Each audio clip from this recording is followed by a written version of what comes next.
The African continent has 54 countries and around 1.3 billion people, with an estimated 3,000 tribes spread across the continent. Much of the population belongs to one of the estimated 3,000 tribes, each with its own dialect, traditions, and culture. Colonial powers took little notice of tribes and tribal areas when they drew up the new national borders, resulting in current-day countries that in many cases bear no resemblance to tribal lands. As a result, some tribes have died out, some have joined together or been split, and some new tribes even formed due to the continent's colonization. Grab your cup of tea or coffee, sit back and relax, and make sure you watch this video to the end as I bring you the 10 most iconic tribes in Africa that have maintained their traditions and culture to date. This is AfriWorld. Thanks for watching. 1. The Hadzabe of Tanzania. The Hadzabe of Tanzania is a tribe of hunter-gatherers living in north-central Tanzania and perhaps the last true nomadic tribe in East Africa. Since first European contact in the late 19th century and then through various independent Tanzania administrations, there have been attempts to settle the Hadza. These efforts have largely failed, and the Hadza pursue the same way of life today their ancestors had for hundreds of years. The Hadzabe is a relatively egalitarian society with no governing hierarchy or status differences between individuals, and where children are reared cooperatively. Much time is spent on foraging and hunting. Women forage in larger groups for berries, fruit, and tubers, depending on availability.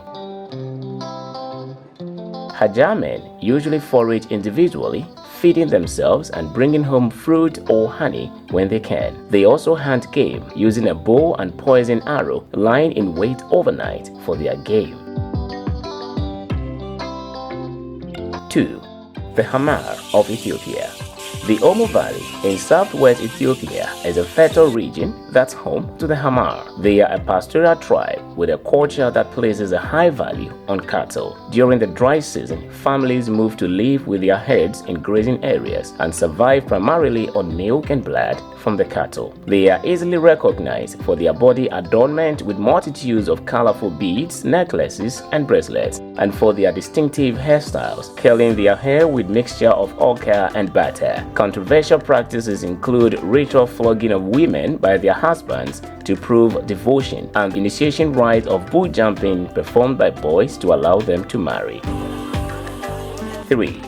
The Himba of Namibia. In northwest Namibia is the Colonial region, home to hunter-gatherers and pastoralists. As a Himba tribe, the tribe has been successful in maintaining their culture and traditional way of life. Central to the Himba's culture is Okuro, the holy fire, which symbolizes their connection to the ancestors, who in direct communication with Mukuro, their god. There is a permanent fire at the center of each village to signify this connection, tended by a firekeeper from each family. The iconic status of Himba tribe comes in large part from the appearance of the women, with their red-tinged complexion and thick red hair in elaborate hairstyles. Hair for Himba women signifies their age and status, starting with shaved heads for young children, then braids and plaits, and graduating to a leather ornament called the erembe for women who have had children. 4. The Karo of Ethiopia. Living on the banks of the Omo River in southern Ethiopia, seemingly untouched by the outside world, is a small Karo or Kara tribe. For sustenance, they practice flat retreat cultivation, growing beans and maize, breeding cattle and goats, as well as fishing. They are highly regarded for their practice of intricate face and body painting, using a combination of white chalk, charcoal, yellow rock, and iron ore to create some truly dramatic body artworks.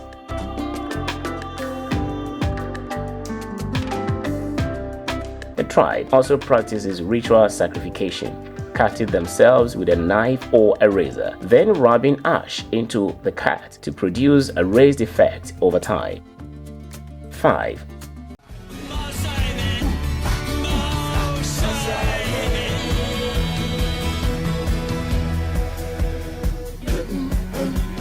The Maasai of Kenya and Tanzania. Possibly the most famous of all African tribes, the The Maasai live along the semi-arid Great Rift Valley in Kenya and Tanzania. These expansive homelands are close to many of Africa's top game parks, meaning the tribe is often in close contact with international tourists. The Maasai are warriors who trace their ancestry to the northern Great Rift Valley in Sudan.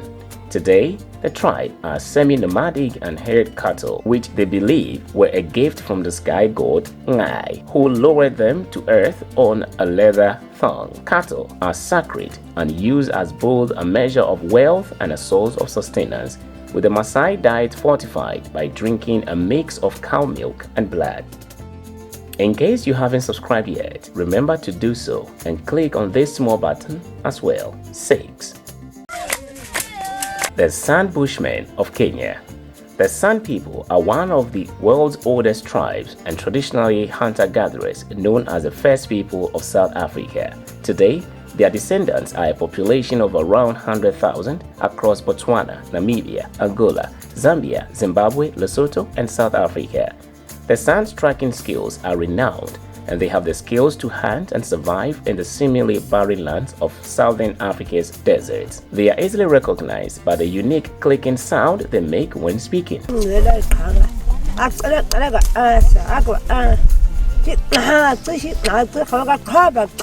Which movie comes in mind when you hear Kalahari Bushmen?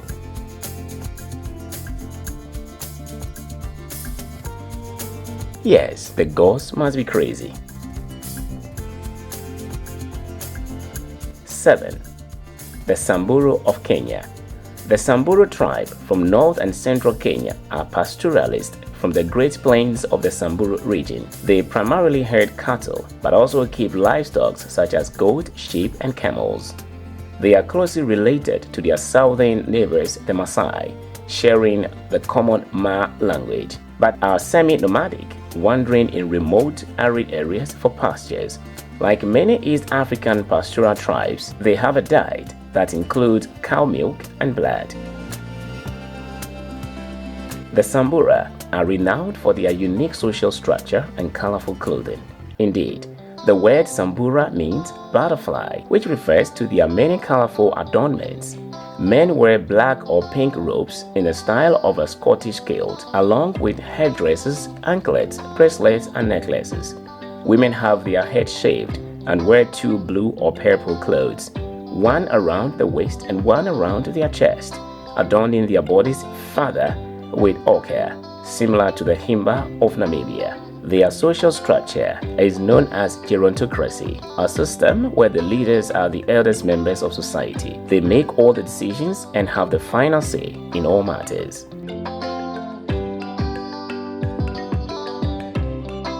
8. Southern Ndebele of South Africa. The Southern Ndebele tribe is found in South Africa's northeastern provinces of Gauteng, Limpopo, and Mpumalanga, sharing same language with the Zulu. They have unique culture and beliefs that sets them apart from other African ethnic groups. What truly makes the Southern Ndebele unique is their artistic style. Not just clothes and bodily adornments, but homes too are decorated in striking geometric patterns filled with colors. 9. The Xhosa of South Africa. The Xhosa ethnic group is one of the largest in South Africa, and their homelands in the southeast of the country, in the forested Eastern Cape Province. The Xhosa have South Africa's second most spoken language after Zulu. This language is used to maintain their strong oral tradition full of stories of ancestral heroes, with the teachings of elders handed down through the generations by speech alone. 10. The Zulu of South Africa. With a population of around 11 million, Zulu is the largest ethnic group in South Africa. Now, with our rich heritage of the Zulu nation being the biggest tribe or nation in Southern Africa, that was formed by King Shaka, and looking back, we still hold that heritage very close to our hearts. And one of the continent's largest tribes, the Zulu, are a warrior tribe descendant from East Africa and migrated south centuries ago to find a home in KwaZulu-Natal, in South Africa's Indian Ocean coast. In the early 19th century, the Zulu ethnic group rose into a formidable empire under the leadership of King Shaka, developing a fearsome reputation that is still acknowledged to this day. The Zulu are also skilled crafters, particularly their beadwork, which is woven into intricate, colorful patterns that are both decorative and display meaning. The number of shapes of triangles depict the gender and parenthood status of the wearer. The colors have symbolism too. Red signifies both love and passion, anger and heartbreak. What do you think of these awesome tribes? Drop your comments in the comment section below. Stay safe, stay blessed, and catch you in the next video. Shalom, peace.